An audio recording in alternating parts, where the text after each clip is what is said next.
Soekarno International Airport, Jakarta. Kali ini kami berada di Jakarta selama 3 hari 3 malam untuk menghadiri wedding dinner sepupu kami yang berkahwin dengan orang Jakarta, Kartika namanya. Stay tune. Barang dimasukkan di dalam kereta dan sebaik jam 6.30 petang kami pun bertolak keluar menuju ke LTCP. LTCP stands for Long Term Car Park.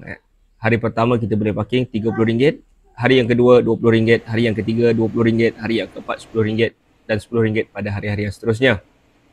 Kelebihan parking di LTCP ini kerana LTCP menyediakan perkhidmatan bas ke KLIA 1 dan juga KLIA 2 secara percuma dengan kegerapan setiap 15 minit selama 24 jam 7 hari seminggu.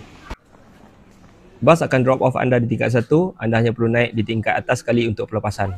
Sampai saja kami terus ke kaunter Batik Air untuk cetak boarding pass dan juga check-in bagasi. Disebabkan flight kami delay selama 2 jam, Batik Air memberikan setiap satu tiket itu satu voucher makanan bernilai RM35. Jadi total RM140. So bolehlah makan-makan di airport sambil tunggu flight. 1 jam sebelum waktu pelepasan kami pun berjalan menuju ke gate untuk menaiki kapal terbang.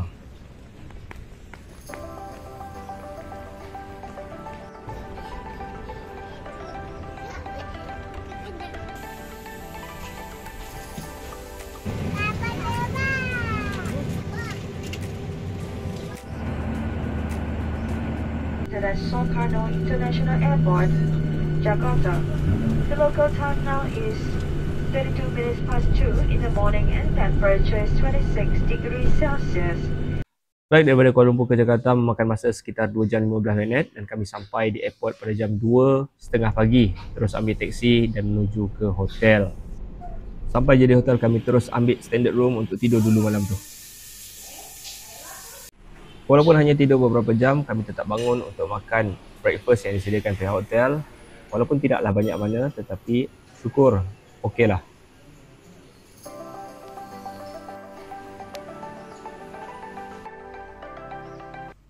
Jam 10.30 pagi kami pun bersiap-siap untuk check out daripada hotel untuk masuk ke bilik yang memang kami book, iaitu family room. Take a look.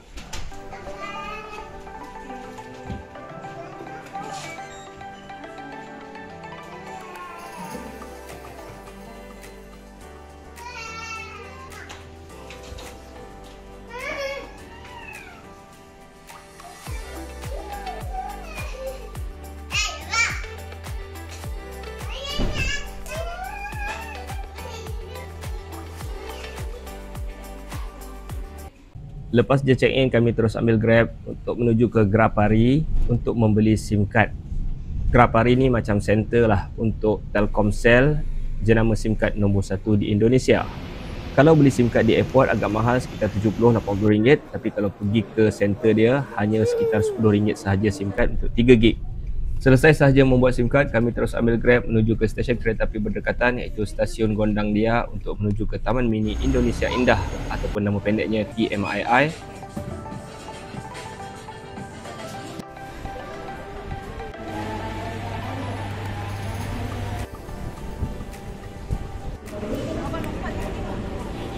Lebih selamat dari Anda.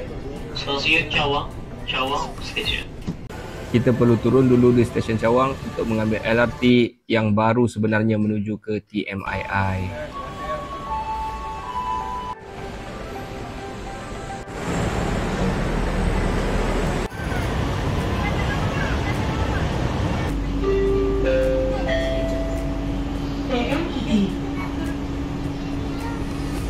Sebaik sahaja sampai di stesen TMII, Taman Mini Indonesia ada menyediakan perkhidmatan van secara percuma untuk ke TMII. Van itu hanya percuma sekiranya anda membeli tiket secara online.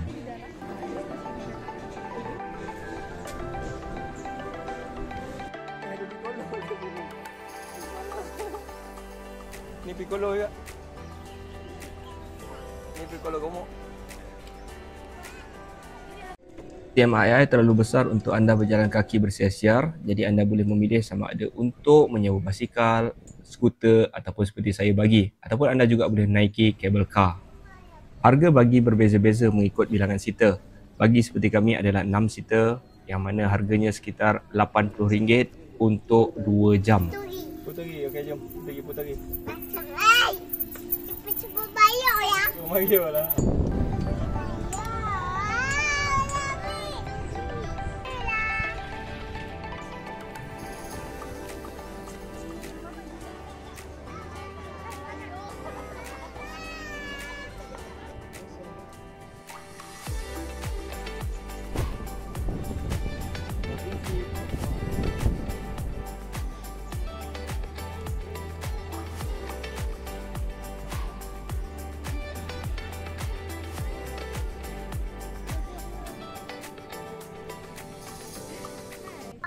Kami datang pada hari biasa, jadi TMII tutup pada jam 8 malam. Walau bagaimanapun, sewaan-sewaan semua berakhir pada jam 5 petang.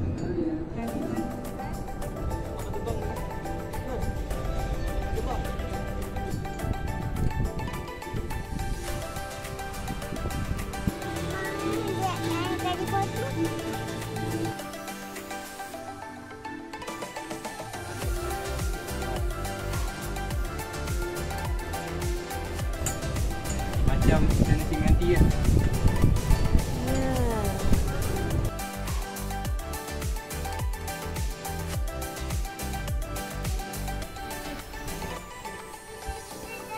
Oi. Itulah Semawa itu. Sebab itulah Semawa tu hancur. Sebabnya Dok Semawe. Habis sahaja sewaan bagi pada jam 5, kami pun menaiki van percuma tadi menuju semula ke stesen TMII. Kami terus mengambil Grab menuju ke Ajwat Resto di Kebayoran di Jakarta Selatan. Menurut pemandu Grab, Jakarta Selatan adalah kawasan orang ada-ada ataupun old money di Jakarta. Kami memang merancang untuk makan di sini kerana restoran ini sangat dekat di hati kami kerana pemiliknya tidak lain dan tidak bukan adalah ikon sunnah di Indonesia iaitu Dr. Khalid Basalamah. Dia amat terkenal dengan kuliah-kuliah sirahnya. Azan Isyak berkumandang pada jam 7, sebaik sahaja air dihantar. Sebaik sahaja habis azan, pihak restoran membuat pengumuman bahawa tidak akan ada makanan yang dihidang sehingga mereka selesai solat. Semua customer lelaki bangkit mengambil wuduk dan mengerjakan solat secara berjemaah bersama-sama. Memang terbaik.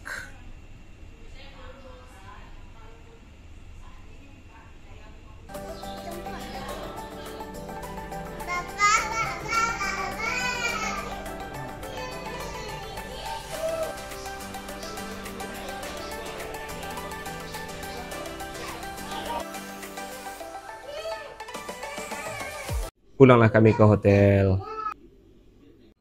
Ini adalah hari kedua kami breakfast di hotel ini. Sebaik sahaja habis breakfast, kami dengan bantuan security hotel ini mendapatkan bajai dengan harga RM20,000 untuk menuju ke Monas, singkatan kepada Monumen Nasional.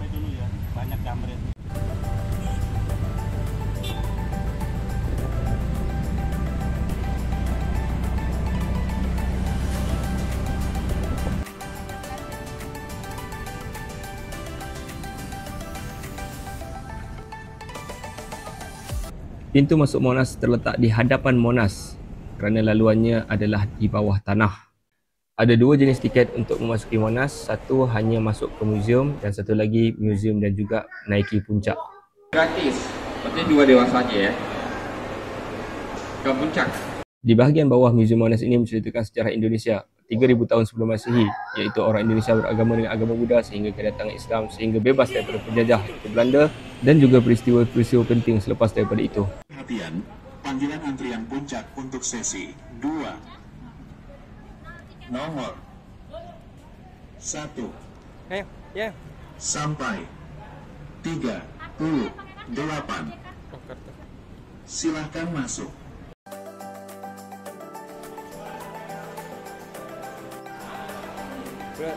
Boleh ya? Oh, boleh sekali ya.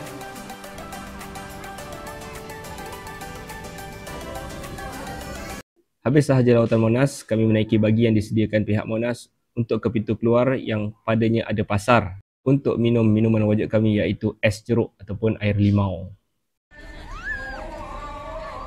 Selesai sahaja kami minum di pasar, kami terus menaiki bagi semula untuk ke pintu sebelah timur Monas untuk ke Masjid Istiqlal untuk experience solat Jumaat di Indonesia.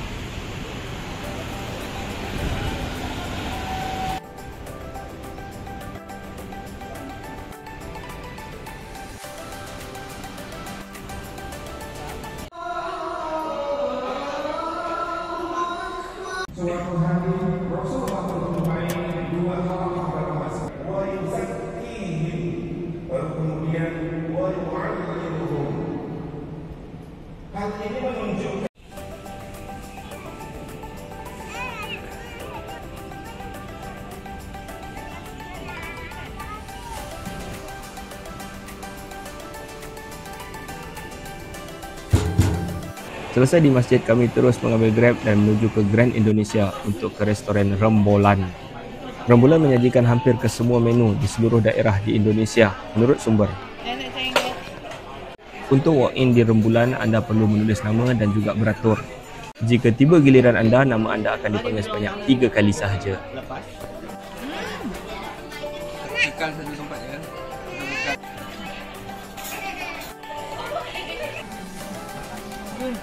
Selepas di Grand Indonesia, kami ke Tamrin City untuk mencari pakaian anak-anak untuk menghadiri majlis wedding nanti.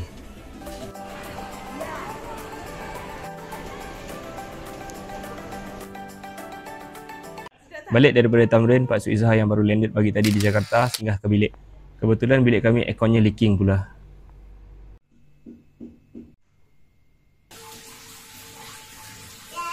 Breakfast kami pada pagi ketiga ini agak special kerana rombongan pengantin lelaki daripada Malaysia telah tiba semalam dan kami breakfast bersama-sama, termasuklah nenek.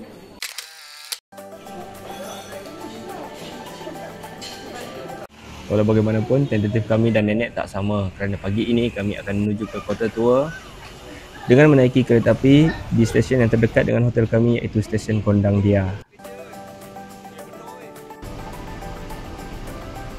Stasiun Jakarta Kota. Jakarta Kota Station. Untuk ke kota tua, anda perlu turun di stesen Jakarta Kota.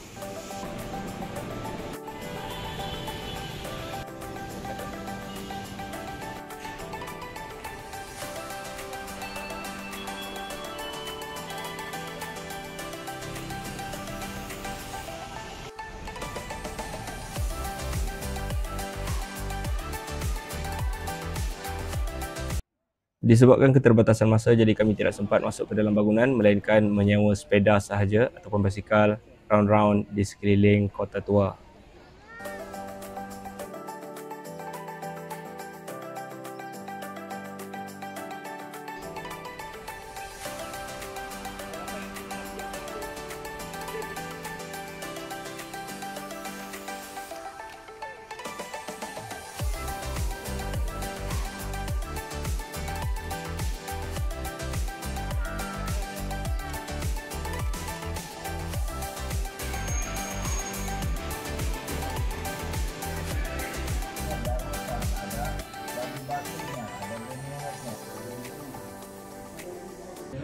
Setelah selesai di kota tua, kami pun mengambil Grab menuju ke Pagi Sore untuk makan tengah hari. Kedudukan Pagi Sore sebenarnya terletak dekat dengan airport, jadi ia menjadi persinggahan bagi mereka-mereka yang datang daripada airport sebelum datang ke Jakarta. Disebabkan flight kami tiba pada awal pagi, jadi Pagi Sore masih belum dibuka lagi pada waktu itu, jadi kami terpaksa naik Grab untuk datang semula ke Pagi Sore.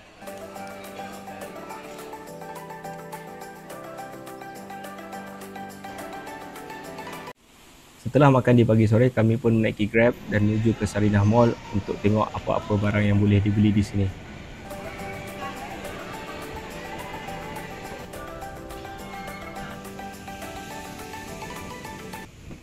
Ke Tamrinnya boleh? Tamrin City.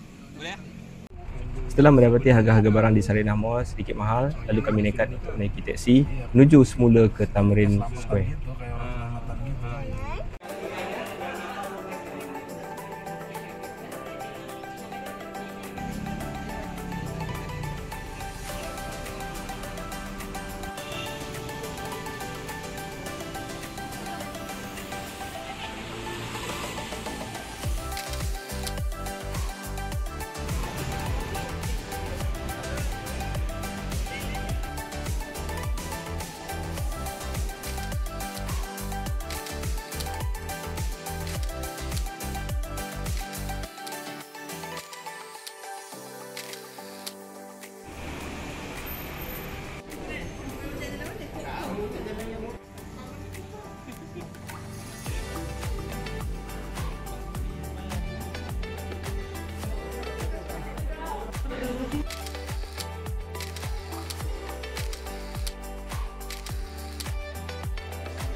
Jam 1:30 pagi, anak-anak didukung untuk dibawa masuk ke dalam Grab menuju ke airport.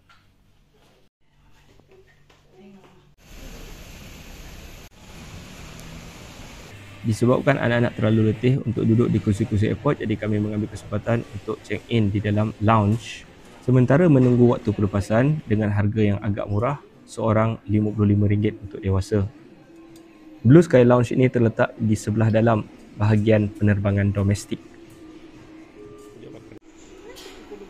Disebabkan ia jauh ke dalam, ada perkhidmatan bagi untuk hantar anda semula ke pintu keluar.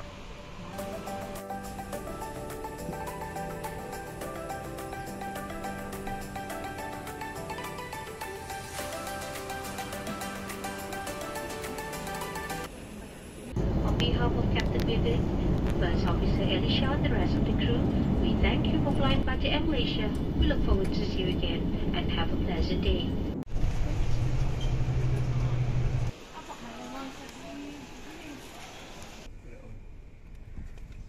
Tengok ke sini. RM70. 70, right.